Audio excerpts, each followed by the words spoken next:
Hey guys, so welcome back to my YouTube channel. If you're new here, don't forget to subscribe, like, comment and share. So from the title of the video, you know what you're talking about today. If you have ever experienced it, if you've ever gone through it, what did you do to overcome and how did you manage to overcome it? We're going to learn, and I'm going to tell you my story and how I managed to overcome it.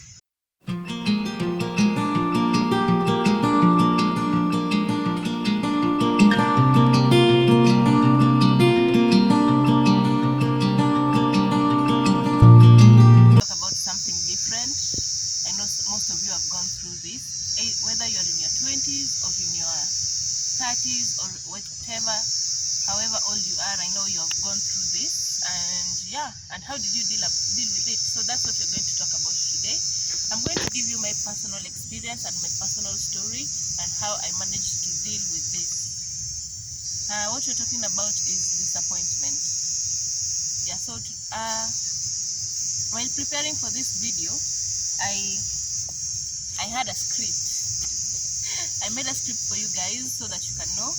Okay, it's not actually a script. It's some of my thoughts and words. I put them down in writing. So I hope you guys can relate. If you can't relate, I hope that you are able to learn something and you know how to cope in case you are faced with this. So, like, let me just read straight for what I wrote. As a young adult, things will not always go as we plan. It is important for us to understand that giving up is not an option. Giving up is not an option. So for me, I always try to remind myself that the disappointment I'm facing right now or whatever I'm going through right now is not the end. It's not the end. There's always light at the end of the tunnel, and there's always something better and bigger planned.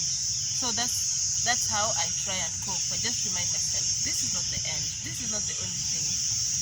So that's the first step. That's how I cope. For you to be able to cope like this, I guess it's about mindset. So just set your mind, be positive, regardless of the circumstance, regardless of whatever is happening. Just be positive, and I'm sure everything will just work out. Okay, let's continue reading what I wrote at that time. When I wrote this, I was distressed at that point. I was really, okay, let me just tell you what happened. There's this time, after Corona had happened, we went home, and then a friend of mine called me like, yo, Irene, where are you at? Can you come to Kisumu? There's an interview, what? And I was so excited. I got a chance to leave home. I'm going back to Kisumu for an interview and stuff. So I prepared myself. The next day, we left and went. So we traveled on a Sunday, and we reached on Sunday, and the interview was Monday morning. So early Monday morning, me and my sister, we just walked and went to the interview place to record. Oh my God. We went to the interview place for our interview. We prepared as much as we could. So day one, we were given numbers, and we were told that we would be called. Day one, I was called. I was excited. Kumbe, this was we were being called for the interview. That was just an introduction. Now we were being called for the real interview. So I went back for the interview after the calling. In the interview room, we went, two people, me and this boy I met. We went together and got interviewed together. After being interviewed, we went back home and waited for the interview, me and my sister, for the call. You know that call that you are being told now you get a job? Because I was thinking like, this is the job. Like, if I get this, I'm set. At least I'll be able to get enough cash to be able to do some of the things I want to do. So I was really excited about this interview. I was really excited about this job. Weeks went by. My sister was called, apparently. Yeah, my sister was called. I was really happy for her. Now I was just waiting for me to be called. Then boom, I wasn't called for the interview. I wasn't called. It meant that I didn't pass, or I don't know what they meant, but I wasn't called for the job.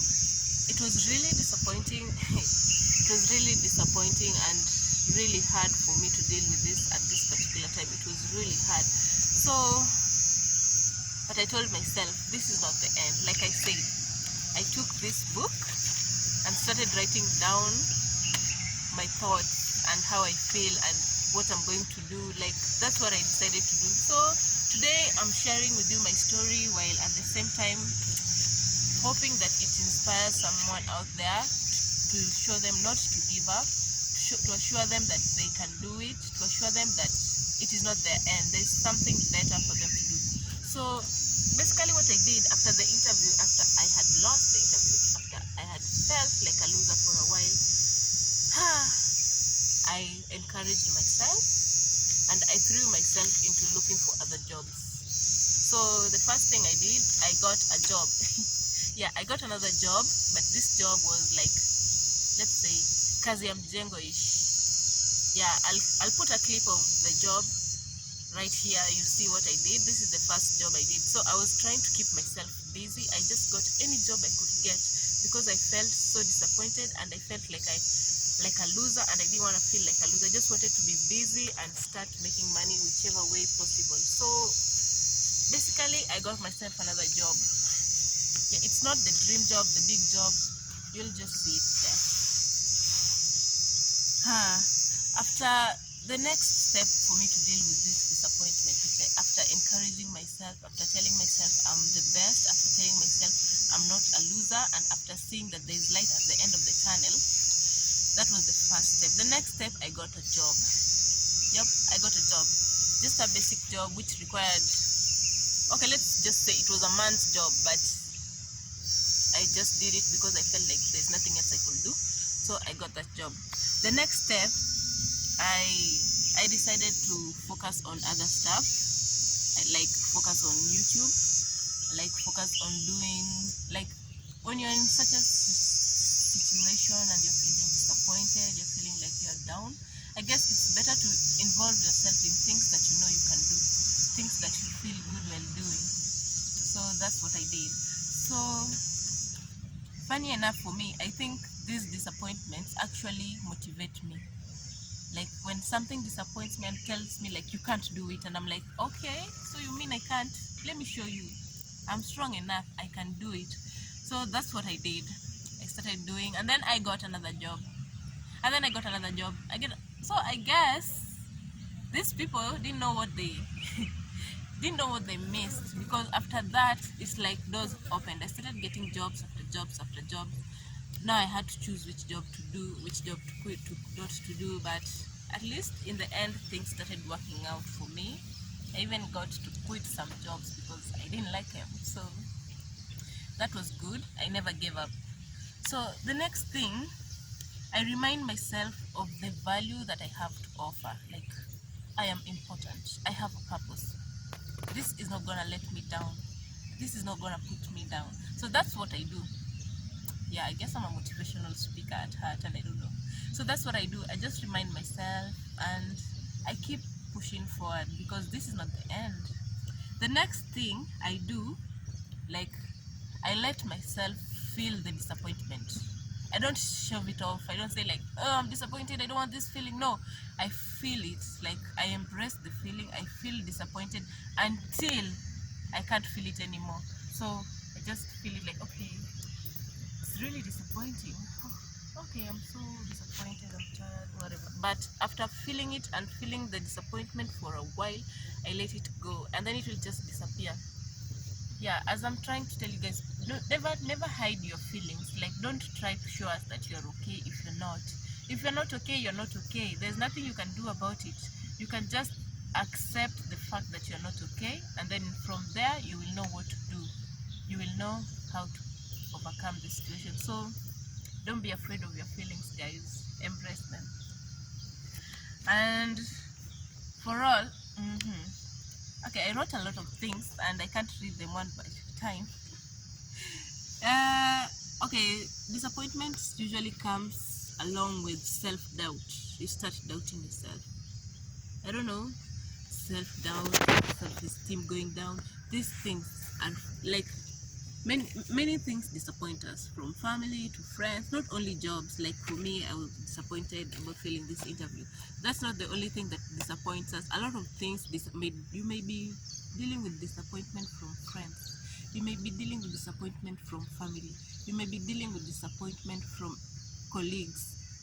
It does not matter whoever or whatever is disappointing you, as long as you know the value that you have, as long as you know what you offer, it does not matter. You will always come out at the end of the tunnel.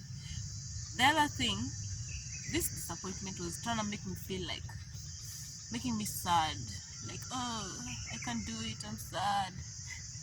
Then I had to remind myself, Irene, you are a happy person. In nature, you are just a happy person. Don't let this small thing ruin your character. Don't let this small thing ruin who you are. So I didn't let it ruin who I was. I embraced myself, and here I am today. Okay, here I am. I have a job. I have a nice job. I get like a substantial amount, and I like my job because I get to do it wherever I am. So I'm so excited. I hope some of you guys get to learn. I hope I get to inspire someone out there who was feeling low, who was feeling disappointed. We are just in our 20s. We have like so many years to face disappointment. Don't let it spoil you right now. Don't let it make you feel down right now. Okay? Whichever age you are, you have so many years to live. Don't let that disappointment spoil your day.